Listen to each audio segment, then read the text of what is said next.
1791 में लंदन की एक गंदी सी झुग्गी बस्ती में माइकल फैराडे का जन्म हुआ।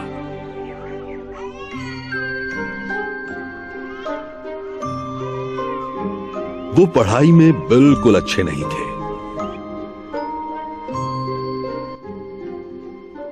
कोई एक शब्द बताओ जो आर अक्षर से शुरू होता हो।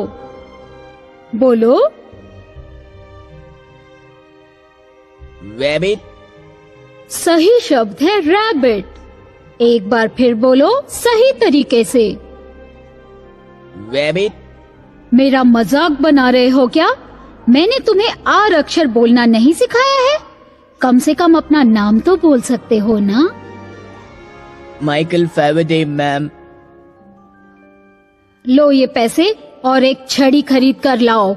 मैं तुम्हारे गुस्ताख भाई की ढंग से धुनाई करना चाहती हूँ।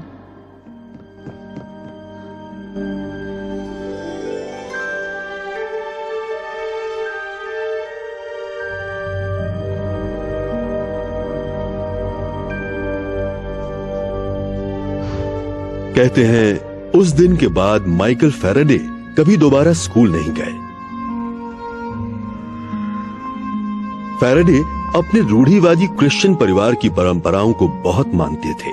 इससे उन्हें हमेशा एक ताकत, सुकून और विनम्रता का एहसास होता था। 13 साल की उम्र में वो किताबें जिल्द करने वाले कारखाने में काम करने लगे। दिन में वो किताबों पर जिल्द चढ़ाते और रात में उन्हें पढ़ते। यहीं से इलेक्ट्रिसिटी को लेकर उनके जुनून की शुरुआत हुई।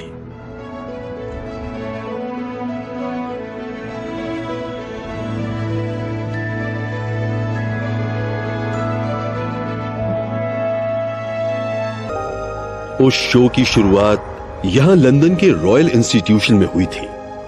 हम्फ्री डेवी न सिर्फ उस दौर के माने हुए वैज्ञानिक थे, बल्कि उन्होंने कई केमिकल एलिमेंट्स भी खोजे थे, जैसे कि कैल्शियम और सोडियम। वो एक मंझे हुए शोमैन भी थे।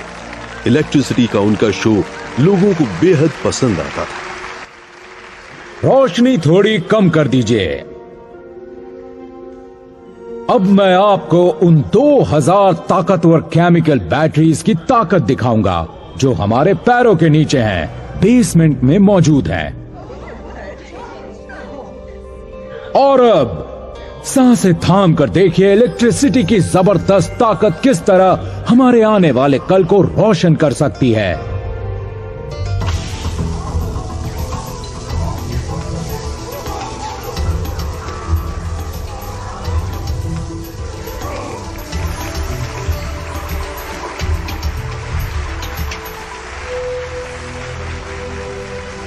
मगर फैराडे तालियां नहीं बजा रहे थे।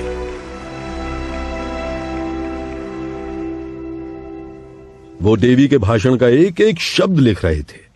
बुक बाइंडिंग का काम उन्हें आता था, इसलिए उन्होंने उसे इस किताब की शक्ल में बाइंड कर लिया। शायद ये तोहफा देने से उस महान वैज्ञानिक के पास जाने का मौका मिल जाए।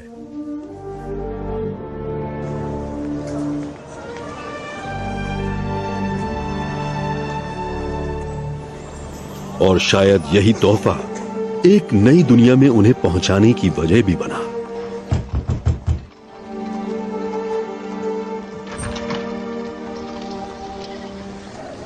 गुड डे सर, मैं ये पार्सल सर हम्फ्री को पहुंचाना चाहता हूं।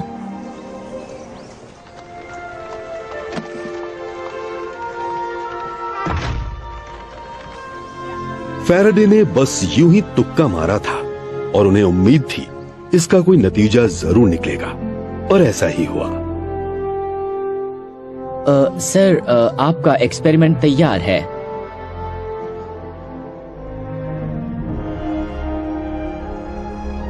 एम्पर ने बताया कि इस एक्सपेरिमेंट में बेचारे डुलॉन की एक आंख और 3 उंगलियां खराब हो चुकी हैं।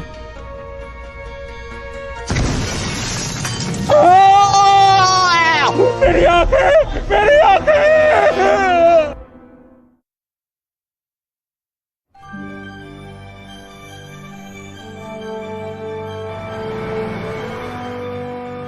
जब मशहूर वैज्ञानिक हम्फ्री डेवी के चेहरे पर एक केमिकल एक्सपेरिमेंट से हुए धमाके से चोट आई, तो उन्हें माइकल फैराडे की याद आई, जिन्होंने बड़ी बारीकी से उनके भाषण का एक एक शब्द लिखा था और उसे बाइंड भी किया था।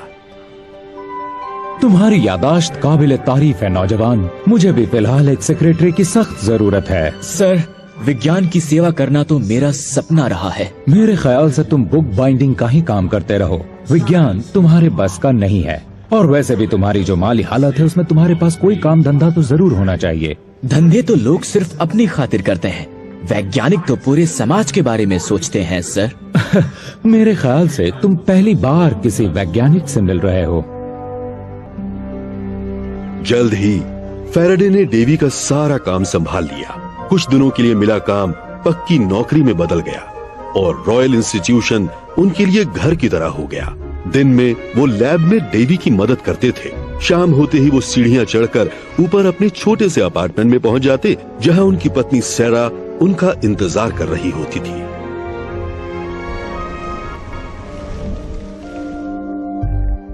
हम्फ्री डेवी और केमिस्ट विलियम वॉलस्टन एक ऐसी अजीब सी चीज को लेकर एक्सपेरिमेंट कर रहे थे जो आगे चलकर बहुत काम की बन गई।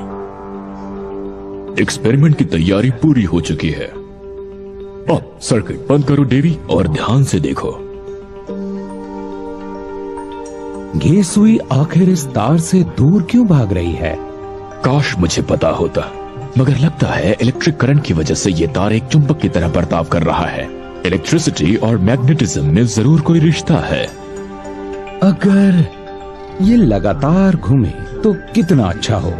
जरा सोचो, अगर हमने इन ताकतों को काम में लिया तो क्या से क्या हो सकता है। जब तुम्हारी सफाई खत्म हो जाए फैराडे, तो तुम भी इस पर हाथ आजमाने की कोशिश करना। डेवी भले ही अपने नौजवान असिस्टेंट का मजाक उड़ा रहे थे, मगर फैराडे ने तो कुछ और ही ठान रखा था। तब तक इलेक्ट्रिसिटी अमीरों का दिल बहलाने वाले खिलौने से ज्यादा नहीं थी। इससे कुछ सेकंड के लिए चमकदार रोशनी निकलती या थोड़ी देर के लिए कंपास की सुई घूमती थी। इसका और कोई इस्तेमाल नहीं था। सर डियर, अपने छोटे भाई को नीचे भेजो। मैंने कुछ नया बनाया है और मैं उसे दिखाना चाहता हूँ। सबसे पहले इसे तुम चलाओ जॉर्जी।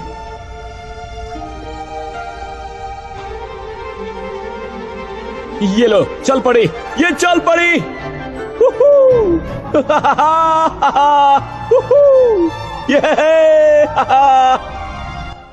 ये दुनिया की पहली मोटर थी जिसने इलेक्ट्रिक करंट को लगातार चलने वाले मैकेनिकल मोशन में बदल दिया था। बहुत मामूली दिखती है ना? मगर उस गोल घूमती सुई ने एक क्रांति ला दी। हमारी सभ्यता पर असर डालने वाला कोई भी आविष्कार या खोज इसके आगे औनी साबित हो गई।